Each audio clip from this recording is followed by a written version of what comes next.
Hi everyone! Welcome to the Empath Tarot Case, another love reading, timeless and general. Take what resonates lang po. Since this is general reading, so tignan natin kung sino yung mga malalakas na mga energies dito.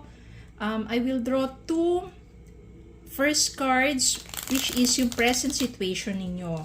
And then, next two cards, ano ba yung mga past situation or energy kung bakit nangyayari ngayon ang inyong current situation.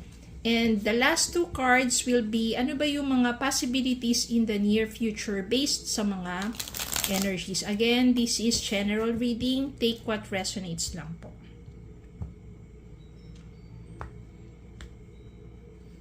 Current situation, maaring ito nangyayari sa inyong love life.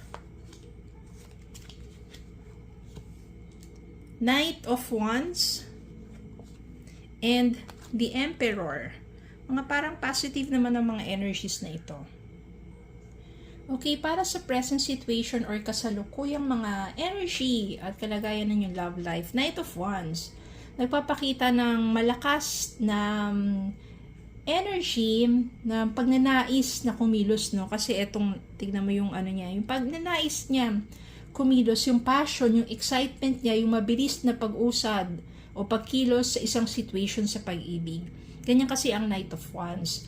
Samantalang ang The Emperor naman means it symbolizes ng katatagan, control, discipline, pagiging seryoso, at pagtatakda ng boundaries, at paghahangad ng security, at saka structure sa inyong relationship. So, kapag pinagsama itong dalawang energy na to, maybe your current situation, love life, no, ang combination na to ay masigla at mapusok na energy.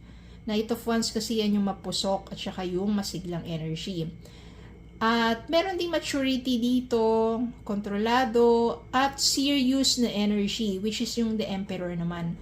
So, maaring may situation sa inyo kung saan ang passion at action ay nakakaharap o binabalanse ng pangangailangan para sa stability, responsibility, at malinaw na direction sa relationship o love life ninyo. So, very positive ang energies nitong dalawang to. Action, passion, stability, maturity. Okay, so next card naman is ano ba yung mga past ninyo? Mga past energies ninyo. Tignan po natin.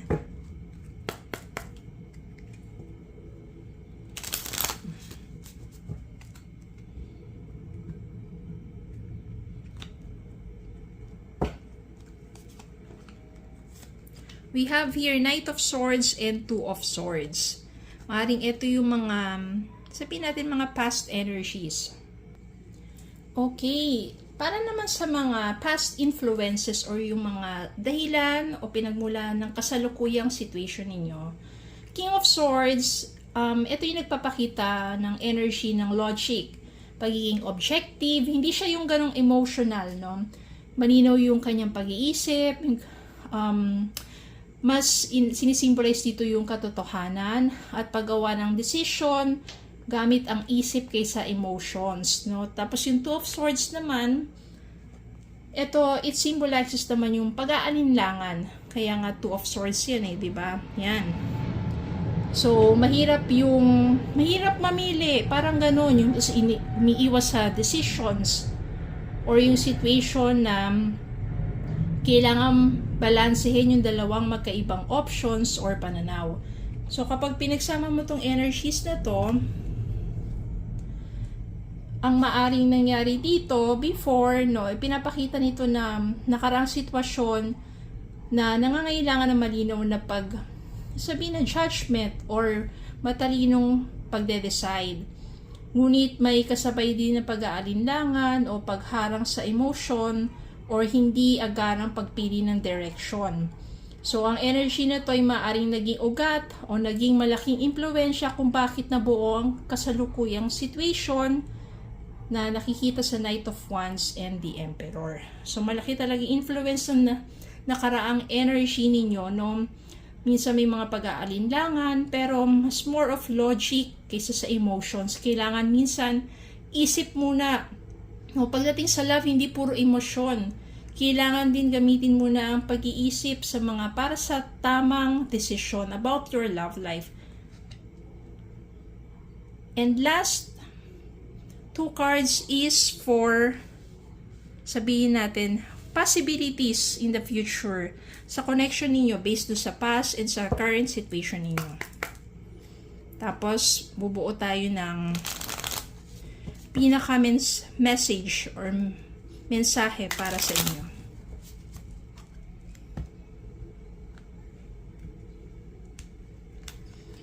Future possibilities in your connection. 7 of Pentacles and Queen of Swords.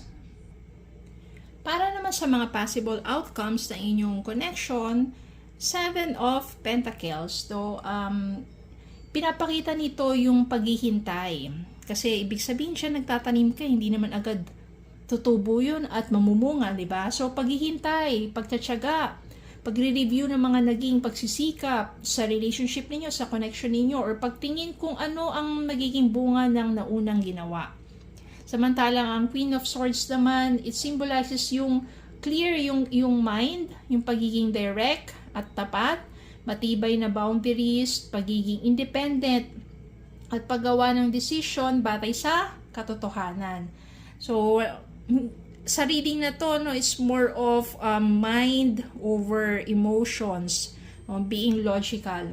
So, kapag pinagsama mo itong dalawang energy na to, pinapakita ang possibility na another chapter ng inyong relationship or connection na kung saan yung merong pagmumuni-muni, yung kailangan reviewin or pagsusuri sa sitwasyon, which is yung 7 of Pentacles, pero susundan ito o sasabayan ng mga malinaw na pangunawa, tapat na communication at mas matatag na pagdidesisyon. So ang energy ay nakatuon or nakafocus sa pagkuha ng kalinawan, clear, no? And pagtingin sa mga bagay ayon sa reality pagkatapos ng panahon ng paghihintay or pag-e-evaluate. So, ano ba yung talagang pinaka-message sa lahat ng ito? Based sa inyong current situation, naging past, and future possibilities. Ano yung magandang mensahe para dito? So, ang pinaka-short message dito sa reading na ito about the current situation, past, and the near future, no? So, mula sa isang situation na kung saan merong pag-aalinlangan, pero nagkaroon ng desisyon na gamitin ng isip kaysa emosyon. Diba? Yung gumagawa kasi minsan tayo ng desisyon pag based sa emotion, kumari kung galit ka, nakakapag-decide ka ng mga bagay-bagay na eventually pinagsisisihan mo kasi nga nag-decide ka ng galit ka eh, 'di ba? Pero ito based dito sa logic, based sa isip, no? So lumalabas ngayon ang energy ng matinding attraction. Knight of Wands, nagkakaroon ngayon ng attraction. No? Tapos yung pagnanais mo na magkaroon ng mas malinaw at matatag na direction, which is the Emperor. No? Dahil since hindi kayo babugso-bugso ng mga decisions, nagkakaroon ngayon ng attraction sa inyong situation or sa inyong love life, sa inyong connection, at mas nagiging matatag. No? Sa near future, may indication dito na yung kung ano yung paghihintay mo. No? Yung mga effort na yan,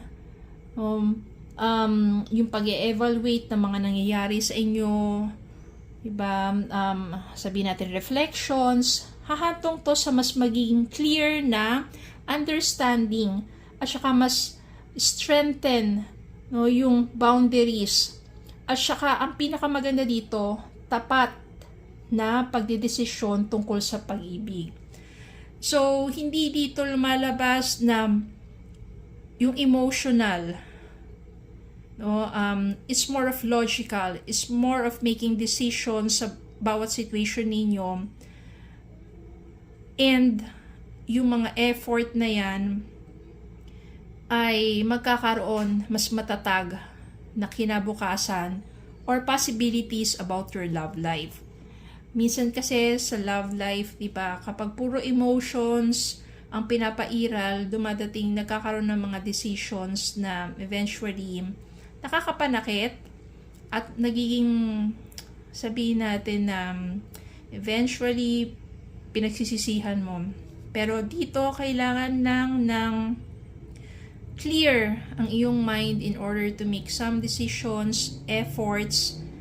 Mas nagiging ano kasi yung tao dito, mas nagiging passionate, mas nagiging attractive, mas nagiging stable, controlled, at kung ano man yung mga understanding na itinatanim mo na yan, eventually aanihin mo yan, magiging strong pa, strengthen pang inyong connections. Sinasaad dito sa reading na to, na kailangan merong emotional maturity at the same time be logical sa isang relationship. Okay? Para mas maging strengthen ang inyong bond. Nandun yung more of understanding and iwasan ng mga codependency.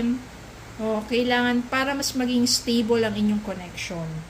Okay? So yun na po. Maraming salamat po for watching. Don't forget to like and subscribe and to follow sa Facebook and YouTube. Have a good day po and God bless.